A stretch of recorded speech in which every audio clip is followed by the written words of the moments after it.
Voici la revue de presse. Bonjour Marion Lagardère. Bonjour Patrick, bonjour Julie, bonjour à tous. Dans la presse ce matin, en finir avec les bons sentiments. Oui, c'est l'appel lancé par le Figaro en matière d'immigration. La raison avant l'émotion, plaidoyer d'Yves Tréhard dans son édito, parce que l'émotion pousse à la générosité, mais que la raison commande d'en finir avec les bons sentiments et de rappeler le conseil donné par Emmanuel Macron lui-même à une demandeuse d'asile. Si vous n'êtes pas en danger dans votre pays, il faut y retourner. Phrase dans laquelle on peine pourtant à cerner le bon sentiment présidentiel. C'est que la candeur n'est pas tant à l'Élysée qu'à l'Assemblée. Pour le Figaro, le projet de loi Asile et Immigration rencontre les réticences d'une partie de la majorité, ce qui met la fermeté du président à l'épreuve. Même analyse dans Le Monde qui raconte l'opération déminage du gouvernement. L'exécutif met en place une stratégie pour éviter toute fronde des députés avec un argumentaire bien rodé pour faire rentrer les sceptiques dans le rang. S'attaquer à Gérard Collomb, c'est s'attaquer à Macron.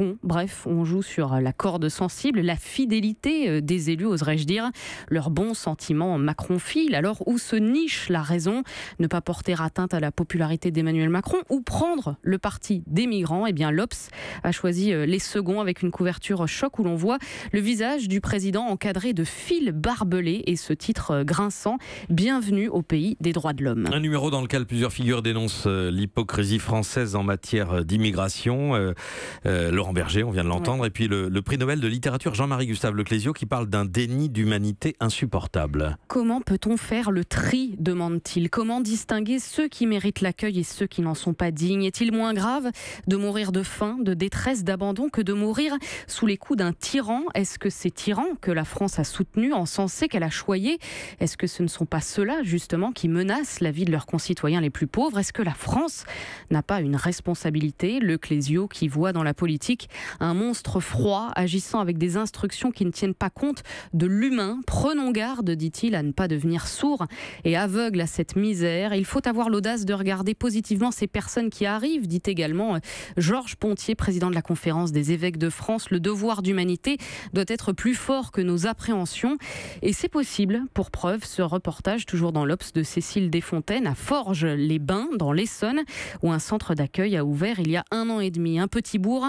qui revient de loin, écrit-elle, parce que quand l'annonce a été faite en 2016, de nombreux habitants sont devenus fous. Ils pensaient que les Afghans allaient violer les petites filles, raconte Marie-France. C'était n'importe quoi. Lors d'une réunion municipale, toutes les digues ont même lâché. Une dame a dit « Vous n'avez qu'à couler leur bateau ». Bref, c'était mal engagé. Et puis, la tension est retombée. Finalement, ça se passe bien, confie une habitante réticente à l'époque. Les migrants sont propres sur eux, pas agressifs et plus polis que certains forgeois. Peut-être parce que, comme dit le Figaro, la raison doit l'emporter sur l'émotion. A signalé enfin à ce sujet le surprenant portrait publié dans La Croix de Benoît de Sinetti, le prêtre, écrit Céline Oyo, que 15 millions de téléspectateurs ont découvert lors des funérailles de Johnny le 16 décembre à la Madeleine et qui saisit l'opportunité de sa fraîche notoriété pour braquer les projecteurs sur les migrants. Pourquoi? Eh bien parce qu'on joue notre âme sur ce sujet, dit-il. On ne peut pas sélectionner les vies qu'on veut défendre. Un message plein de bons sentiments, diront certains, à lire donc dans La Croix. Autre titre ce matin, Marion, retour sur la tribune signée dans Le Monde par 100 femmes réclamant la liberté d'importuner, indispensable à la liberté sexuelle. Une tribune qui jette un froid, titre Sud-Ouest. L'antiféminisme bien réac est de retour, juge l'Humanité, qui voit dans ce texte un appel à rebours de la vaste libération de parole qui est en cours. C'est qu'il y a quelque chose de sidérant dans cette tribune, écrit Maurice Bontinck dans La Charente Libre, où l'on mélange tout dans des termes imprécis: vague purificatoire, morale victorienne, climat de société totalitaire. On n'aurait donc rien compris, écrit-il. On serait à côté de la plaque. Oser saluer cette loi du silence brisée et espérer voir changer certains comportements, ce ne serait que du politiquement correct. Eh bien non, les mots ont un sens et cette tribune n'en a aucun. En une de Libération, 3 incarnations de la polémique: Catherine Deneuve, Catherine Millet, Brigitte Lahaie. Et cette question, la liberté sexuelle menacée, vraiment? Certains arguments sont valables, écrit Sabrina Champenois dans son édito, notamment le risque que des accusés le soient à tort. Reste, dit-elle, que la défense de la drague insistante rappelle l'éloge de la grivoiserie par Christine Boutin, l'idée qu'une certaine culture, socle d'un chouette passé, serait en danger. Il faudrait donc le défendre avant même de défendre les femmes, ce qui est discutable, conclut-elle prudemment. Enfin, il y a cette tentative de médiation de Christophe Bonnefoy dans le journal de la Haute-Marne. L'excès n'est n'est pas bénéfique, dit-il, ni dans un sens ni dans l'autre. Tout est affaire de juste équilibre. Dénoncer sans lyncher, garder sa liberté sans la transformer en soumission. Et justement, pour aller plus loin, on peut renvoyer vers le dossier de Philosophie Magazine. Peut-on désirer sans dominer? Alors on va rassurer tous les anxieux en répondant d'ores et déjà que oui.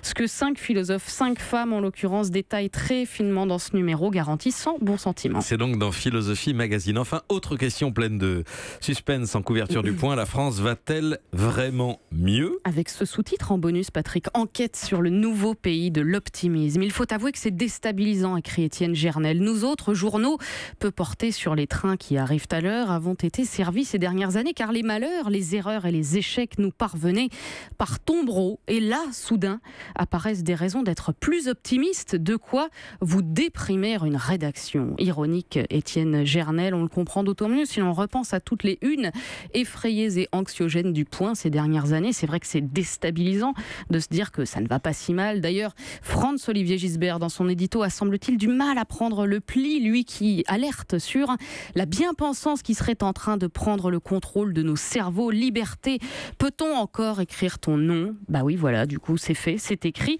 Sinon, pour ceux qui persistent à rechigner face au vent d'optimisme qui balaye la France, on peut conseiller la lecture d'un tout nouveau magazine qui se veut, à en croire le titre, dans l'air du temps, In the Moment. Oui, je sais, c'est en anglais, mais pas le sous-titre qui vous propose de vivre l'instant. Au sommaire, trouvez où se niche votre bonheur, apprenez à dire merci ou encore préférez l'authenticité à la perfection. Autant de projets partagés par un autre magazine, Happiness, qui vous veut heureux donc et qui vous met au défi de faire du bonheur une habitude. Je vous laisse juge quant à la qualification de la dose, équilibrée ou gargantuesque, de bons sentiments. Merci à vous Marion Lagardère pour la revue de presse. Europe 1.